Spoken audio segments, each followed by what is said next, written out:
So you've only gone and built yourself a home studio and you've bought yourself a metric shit ton of amps, but can you actually use them at their full potential? I don't think so. So let's find out how we solve that problem for you. Hi guys, it was this point in the video production workflow that I noticed I had a little bit of oat, a little bit of oat or something on my lip. I'm not going to film it again for that. So yeah, enjoy the oat. We'll call him Dave. When there is no more room in hell, the dead will walk the earth. Yo guys and dolls, welcome back to the channel. If you're new to the channel, if you're old school, you know what we're about by now. Surely, after 300 videos and nearly 18,000 subscribers. Just to start the video off, if you ever liked any of my content or you're watching this video now thinking, I like this content, then please don't be scared to hit the subscribe button or the like button or the bell button. Hit my bell, hit my thumb, and then hit my subscribe button. It helps out a great deal and it gives me sort of kind of YouTube currency cheddar so I can make content sandwiches. You know the deal. Anyway, back to the topic at hand. I have bought a shit ton, well, we collectively have bought a shit ton of valve amplification because we want that kind of voxy, martially tone coming from the DC25. We want that real tube Marshall sound coming from the TSL Super Lead or TSL 2000. We really love and adore the big high gain tones we're getting from the Laney IRT60s. We're digging the crunchy, lovely jazz tonalities coming from the GH30 head.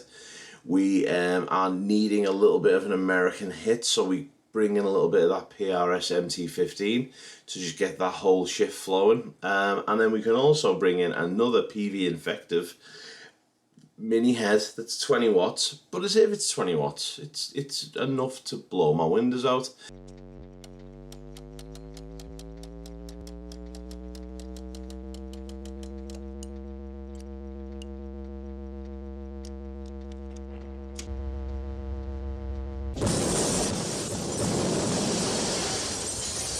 So I've got all of these amps that are pretty much fizz machines.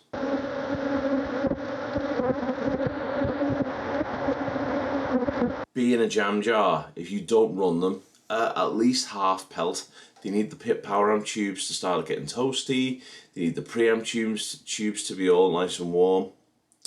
And that just doesn't happen when you're playing at bedroom levels until you introduce this into your lives. So this is the Fryette powerstation. I think this is the PS100, I don't know which one this is called, but this is the single channel one. I don't use this for live application, so I would never need two channels. I just need it to be the thing that it is, which is a bloody transparent attenuator. Like, I mean really transparent. In fact, to the point where it actually makes your amps sound better, if that's even possible. It makes them sound better. It gives you a little bit more, well, it gives you a global presence and a global resonance, or depth, which is kind of resonance, which is brilliant. It also has different kind of EQ curves. So you can kind of you can actually go deeper into your tone editing. Then we've got a line in. So it is actually a power amp. We've got a line level effects loop, which isn't affected by the volume coming into the amp, so it will always sound great and never can distort or make your delays sound poop. Then it's got a XLR out, which will run directly into your DAW or digital audio workstation, so whatever you hear coming from your amp is what you get into your DAW. Booming, absolutely booming. So then you can emulate any cabinet you want in software like Amplitude or Wall of Sound by 2 Notes. Then you've got 2 speaker outs, so you've got 2 speakers that you can power as well. You've got a bunch of fat ass tubes. I don't know what they are. 6L6s, KT88s. It's got 3 tubes in there. It's got an EL84 as well. It's got bloody tubes in it anyway. It's absolutely monstrous. Fat ass tubes. a really good transformer, and a fan to keep everything nice and cool. So I can now do one or two or many things. I can run my amps into this bad boy, and I can attenuate them down, hear them coming through my amps, but send an absolutely hot signal back to my digital audio workstation. Or I can run a 5 watt head, or a 2 watt head, or a 1 watt head, or even little tiny modelling things that we might have bought in 1991 with no output volume at all. And I can make them 100 watts by putting it through this. 100 watt Pandora's box. It's ridiculous. Or if you've got a pod, like I say, you know me, I'm an avid user, supporter, and endorser of the Helix line of products, whether that be the HX Stomp, HX Floor, HXLT. Love them, absolutely brilliant, use them a lot. So that now gets an absolute transparent, clean power amp. So much so that you can still use preamp and power amp emulation, because this is super clean. To drive your 2 412s, 2 212s, a couple of 112s, whatever cabinet you want, then you could mic those cabinets up as well, run that into your door, and you've got every amp you could ever want running a full whack with all of the tone that is coming from toasty tubes, or valves, as they're known in this part of the world, into your door and into your speakers.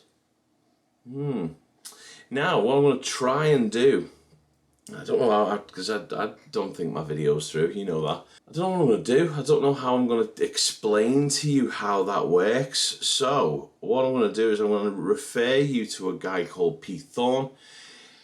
Can I link to this video in the description below? I'm going to try and link the video in the description below, but if you put Powerstation Pete Thorne, I'm sure you're going to find it. Go there after this video. Check out what he's done. And what he basically does is he runs this into an ISO cab, and then he runs it really hot with his amp, and then he takes it off, and then he matches the volumes. And you can just hear he does a much better job than I can do today. He does that, and it sounds absolutely blinding. Whereas all I can talk to you about today is my use case, and my use case is I have got the wall of tone behind me, and I literally can't use it. Literally cannot use it in my studio environment. So what I do is I run into my cabinet, so into my head, guitar jack. I come out of the guitar speaker cable into the Fryette power station. I come out of the Fryette power station, two speaker cables, into a Laney 412 loaded with V30s, and a Marshall which has got greenbacks 25s. In there, I think it's one V30 and one greenback. I don't know. Sound great anyway. Got that mic'd up, and I've got my Laney 412 mic'd up, and I'm then running 2 XLRs into the door. I can control the volume of the signal going to the speakers. So I can, at Unity, it's just as bloody loud, it's 100 watts. But I can bring that down to 0, or literally whisper volume. I've then got some tone shaping capabilities, but again, watch Pete Thorne's video because it's brilliant. He does a much better job than I can do. But guys, this is a product you should, if you've got tube amps and you're moaning that you can't use them, don't buy cheap and buy twice. Go and get yourselves one of these. I promise you, you will be in tonal nirvana for the rest of your days.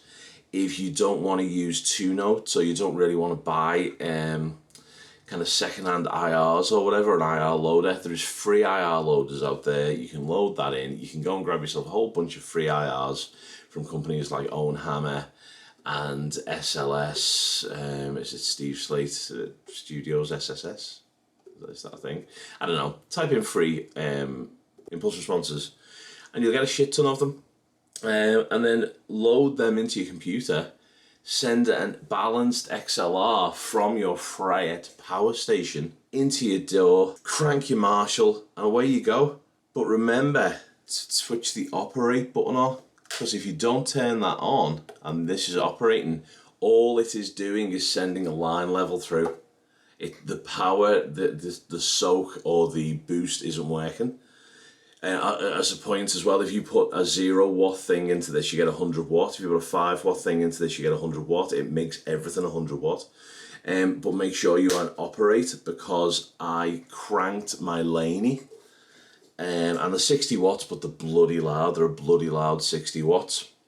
Cranked it, forgot to put the operate button on, and it was like that bloody scene from Back to the Future, man. I shot myself across the room. My Velux windows popped out. And I couldn't taste for about 2 hours. I couldn't hear anything. My phone was vibrating, and I thought that I'd switched my speakers off on my phone. It wasn't. I was deaf for a little bit of time. So be very, very careful when you're running your amps this hot. And that's it. I just needed you guys to know about this product. So no tone samples today, because look, it is what it is. Pete Thorne's done a much better job. Go check his video out, but you need to know what this does and how to link it up. So this is what this is now. So this section is how to wire up your fryette power station. So into your head, normal guitar jack, out of your head with a speaker cable, from your speaker cable into the amp in of your fryette power station. Match up the ohmage, speakers out from your fryette power station, but you don't need any because it carries a load. But if you do, you want your cabinet, send 2 out, matching the cabinet ohmage, and you are good to go. The volume does what it does. It gives you volume. Then if you've got a really low watt amp, you can also click in the high input, low input switch. That does really crank up the volume a little bit. Then you've got, if you're running a Kemper or a Line 6 product, or I don't know, I might do a video where I'm playing this at 100 watts, let's see what happens. So if you've got something that doesn't have an output, but you really love the sound of it, another little guy might be the Mod Duo. A great pedal, absolute like Swiss Army knife of pedals, but it doesn't carry any output. It is just what it is. But now, I've got 100 watts. I've got a 100 watt Mod Duo. So now I can run, sorry about the noise, I can run everything into that and jobs are good, and that just goes into the line in. Absolutely golden. And then what you could do is you go line in, line out. So I could run that into the fryette. I could run out into another fryette. And then I could run out into, you can chain them all up, or I could run out into the front of an amp. So, and then run it back through the speaker. So then I've got all of those signals kind of happening. I don't know, you could use that in so many different ways. It's got a line level input trim. Match the ohmage and everything, so that's exactly how you'd use that bad boy. Anyway, so yeah, go and have a listen to Pete Thorne because he plays great. And that's it, there it is, the fryette power station. Go and get one if you've got loads of tube amps. You owe it to yourself. You're going to actually get to use your amps again. And that's what you bought them for. Brilliant. Nice one, guys. Go and check Pete's video out, and I will see you guys in the next one, where we're going to start talking about some of the new acquisitions that I've made for the wall of tubes. Okay, guys, and remember, please, if you like the content, or you've ever liked the content, drop a like on it, drop a subscribe at it if you fancy hearing more, and then hit the bell to be notified of any of my new material, which is lots coming up. We've got nice Boss pedal thing coming up soon. This PRS MT15 showed up. Going to be doing a little run through that. Alright guys, so we'll see you in the next one. Take it easy and keep the faith. Don't know where that came from. Lasers.